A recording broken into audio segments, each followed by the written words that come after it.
Wow, what a fantastic day. Apparently this is one of the hottest days since 2020 at this time of year. It's an amazing day. I'm just back up for down in Leeds and it's 17 degrees down there. It's about 14 or 15 degrees today. Maybe this is the start of the spring, hopefully this is what we've got to come and it's just going to get better. So why am I on the day? Well, I was talking to somebody the other day about offers.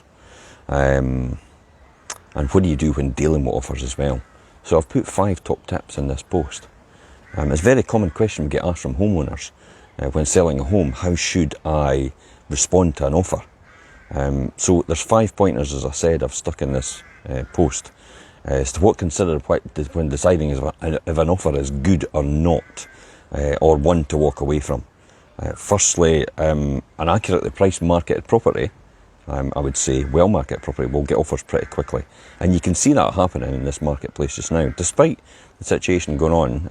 And we'll know more about that tomorrow night, how the market is beginning to respond in this last week on my weekly update tomorrow night at 7 o'clock. The ideal scenario is you want people so much to offer over the home report value more than anything. Really, if a property comes onto the market straight away, you should expect it significantly over the home report value at that point in time. Just to ask for one or 2,000 over isn't really that much in comparison. I've seen it happen before, where one property below us was on with another agent, and within one day they got 5,000 more, and yet we put ours on, and before we even got to one day, and we never even got it on a website, we got 100,000 more than them. Yeah, you're absolutely right. They got 5,000 more, we got 100,000 more with the same type of property. If not, it didn't have the garden either, ours. So ours was actually just about a wee bit less than the one downstairs, and yet we got 100,000 more for it. It just shows you what's available and what's out there.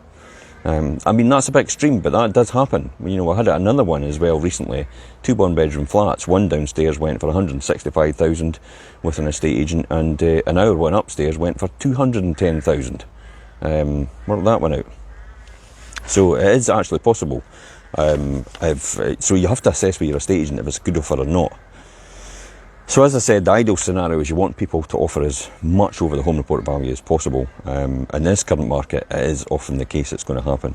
If buyers are competing for your property, this price will drive up even more. However, there is these 5 factors to consider when a buyer is, aside from which a buyer is willing to pay more.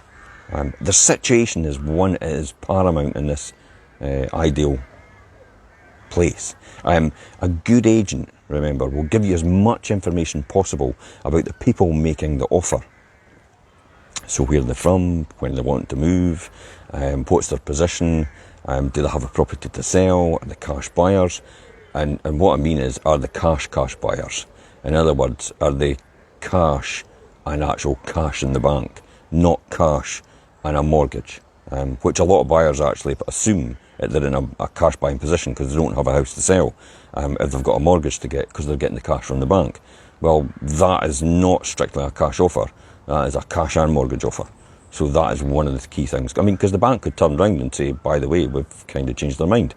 Because we never know what banks are responding to. And I was watching a report this morning about the banks and how they're looking at now. They're actually lowering their variable rates on mortgages, and they're putting their fixed rates up on mortgages because they're wanting to attract more people in to get mortgages. And so that's the best scenario for them, to actually lower the variable rates to bring people in to do that. And then they'll get them onto fixed rates possibly, and they'll probably be a wee bit higher than usual from now on. So do they have a property to sell? Are they in a chain? Do they, they're reliant on someone else selling, or they're ready to go right now? The other one is, do they actually have a mortgage approved already? And we talked about it just previously. I mean, the ideal buyer you could have at this point in time is actually a cash buyer, but these people are sometimes quite rare. They can be in rented accommodation ready to go, so that's an ideal situation for you. But the money is already there as a scenario that sees the whole process taking far less time than it should take. because they don't need to rely on a bank having to go back and forward and exhibit the titles and that to them, and then get approval and get that all rubber stamped and get all the information passed into the bank so they can get that mortgage process through for them. So there's no reliance on that. So the ideal offer you can get is a cash offer, but that's why you need to ask, do they need a mortgage to arrange? So if they do, is it already in place, and has the mortgage offer been approved?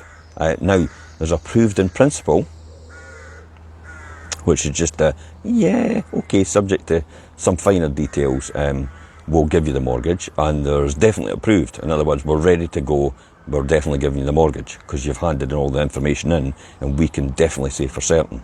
So there's kind of 2 or 3 situations to do a mortgage process and application. And if you want more information, please feel free to message us direct, because we can put you in touch with our partners actually deal with these situations to give you that information. Somebody actually messaged me this morning and said, look, they're looking for a first-time buyer mortgage, who's the best person to speak to? And I've actually just passed their details on literally about half an hour ago to our mortgage broker, who will actually get in touch with them and take them through the whole process to assess what is the best deal for them. So the next one, the third one, as a seller in this current market, you're in a real strong position. There's a huge restriction on supply. There's a big demand still at this point in time in comparison to the restriction. But always treat the buyer the way you would like to be treated. A little respect goes a long, long way with both parties involved. So that is one of the key things I would say. The third one I would say, as a seller in the current market, you're in a strong position, but always treat the buyer how you would like to be treated. So if you are doing your viewings with your buyer, make sure you do the viewing how you would like to be treated if someone was doing the viewing with you. That's paramount, because that can lead you to a really good deal. Often what happens is, why people primarily employ estate agents is not necessarily to sell their house, but to act as the in-between to negotiate on your behalf. And having that arm's length in between you is often a bonus, because it takes away the stress and strain of 2 parties trying to drive for what they want. A really good estate agent can make sure that happens in between and come to a situation where both of you win in that scenario, and you come away with a win-win situation. The buyer is more than happy to pay the price that you're more than happy to accept.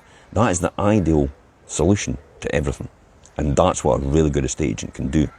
So the offer part of the process is as I said, where a real good estate agent proves their value.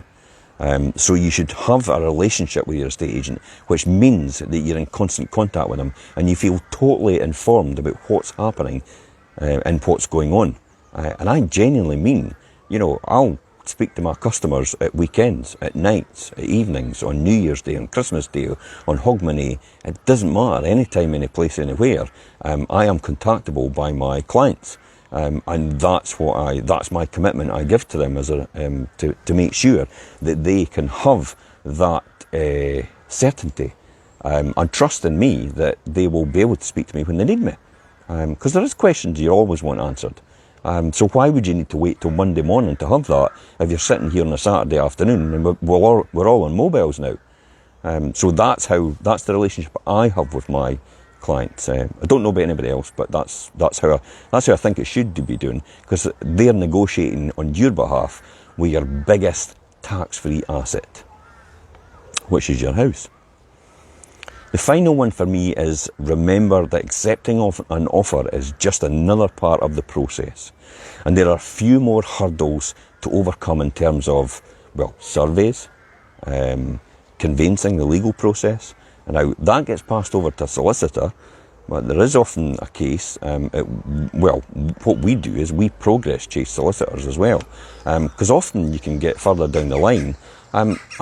Let's be honest, solicitors have got a huge mountain to climb sometimes with the amount of properties they've got to go through, especially at this point in time.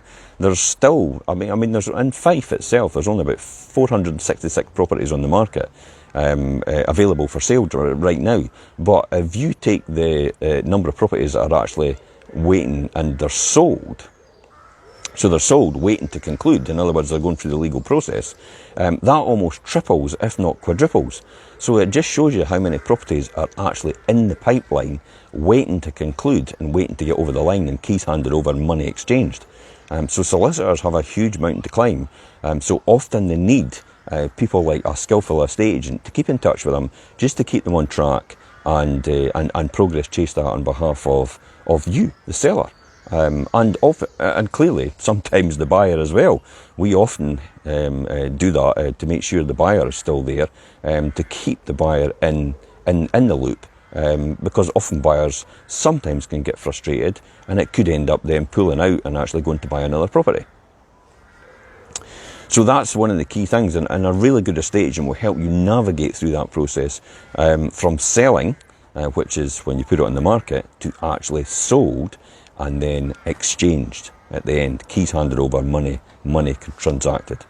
If you'd like more information on it, please feel free to contact me or anyone on my team. You can message us direct on these posts, as I said. And until next time, guys, I'm Jim Parker for 5 Properties TV.